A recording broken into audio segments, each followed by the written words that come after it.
Hey, we're checking in from Contact in the Desert 2016, the amazing annual conference where people from literally all over the globe come, meet, and discuss the mysteries of our Earth, humanity, and the entire universe, beyond that even.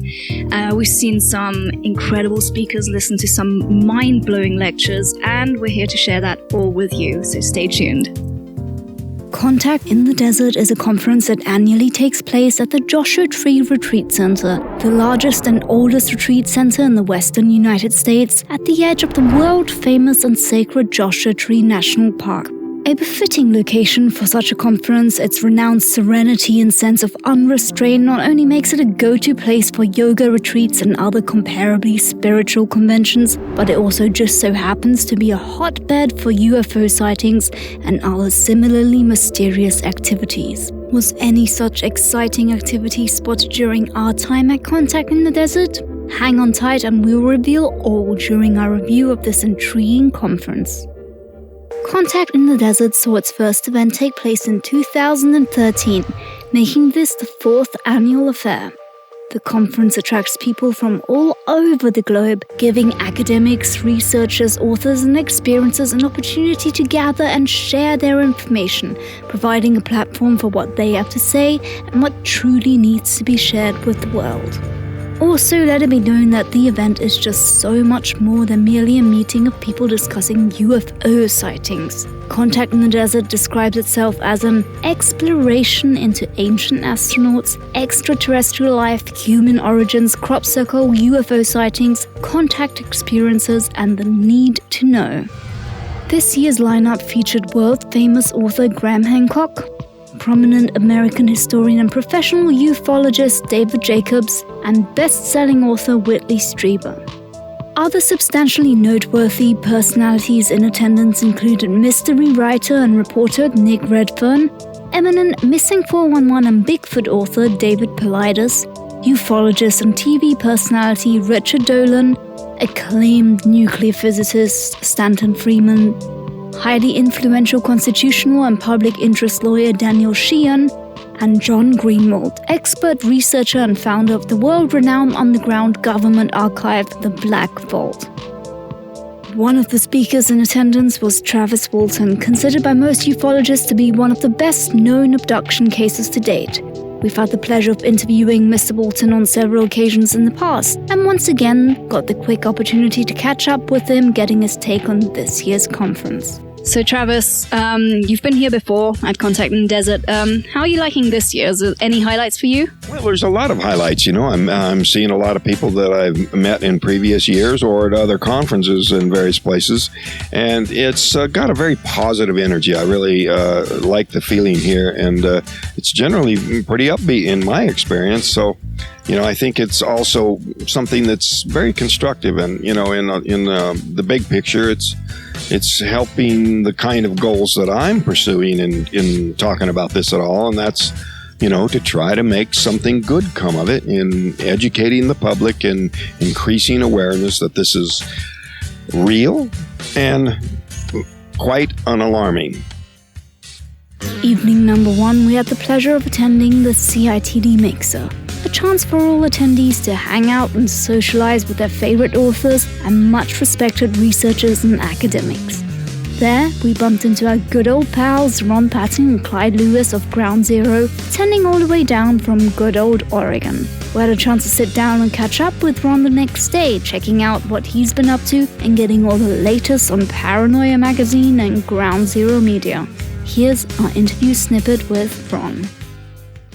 Here at Contact in the Desert, obviously, everything's going amazing, super interesting at the moment.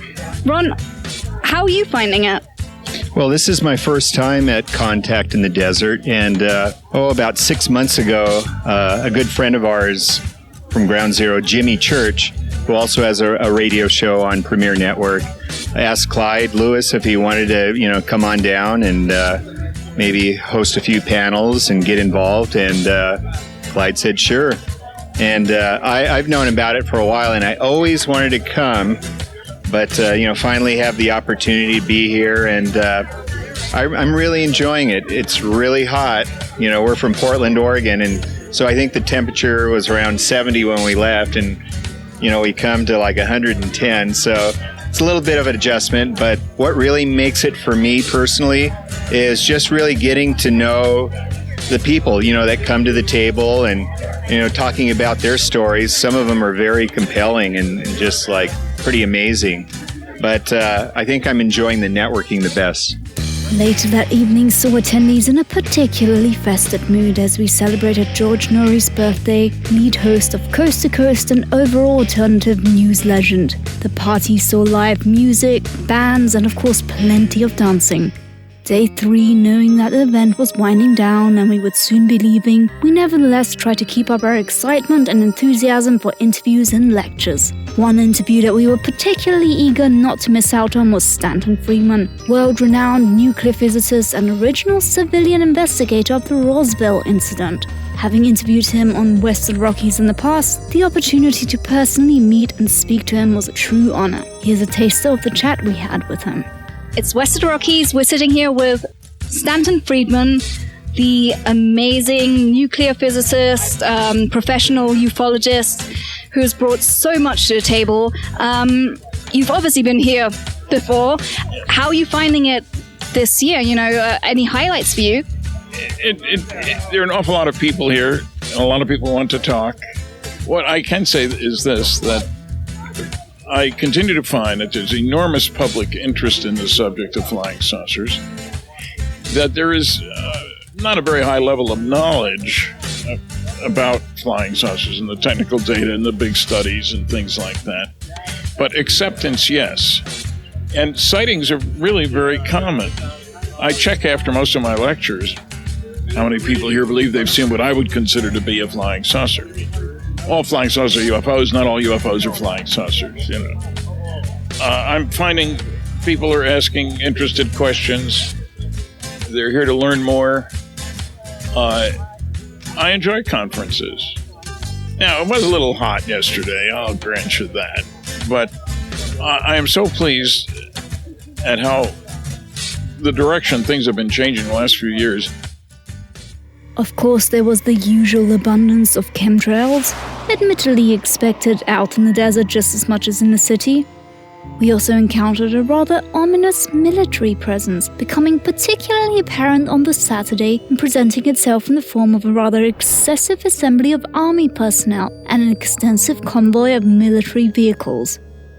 Included in the list of bizarre discoveries at CITD was an alleged UFO sighting, apparently a particularly prominent triangular formation, and though unfortunately not in attendance at the Skywatch itself, we did however do our research and in fact passed a still of the video footage through some editing filters. Rather interestingly, we observed additional, possibly related lights near the formation. Sunday's workshop included Whitley Strieber's and David Jacobs, another two favorites of ours, never failing to present mind-blowing and difficult to argue with research. On top of that, CITD provided some good old retail therapy of the whimsical and mystical kind, including a lovely couple selling Hippy Dippy's crystal candles, special handcrafted candles that are chakra-themed, containing powerful geodes and gemstones that illuminate when lit. And yep, it sounds new agey, but the work put into making them was truly remarkable to watch.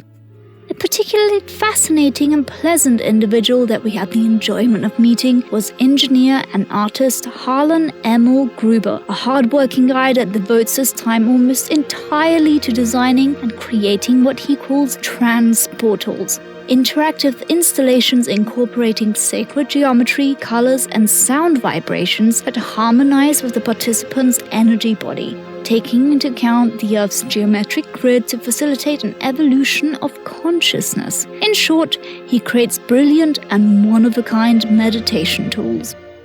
Hi, I'm Harlan Emil Gruber. I'm here at Contact in the Desert, and I build portals that use sacred geometry, color, and sound vibration to facilitate an evolution of consciousness.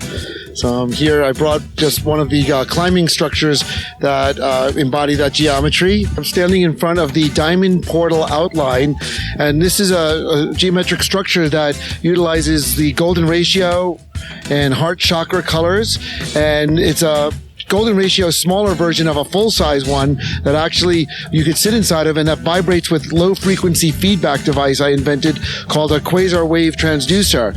And it's based on the heart chakra, and it's just a space and a shape to help align you with the evolution of the Earth and facilitate the dimensional shift that we're going through.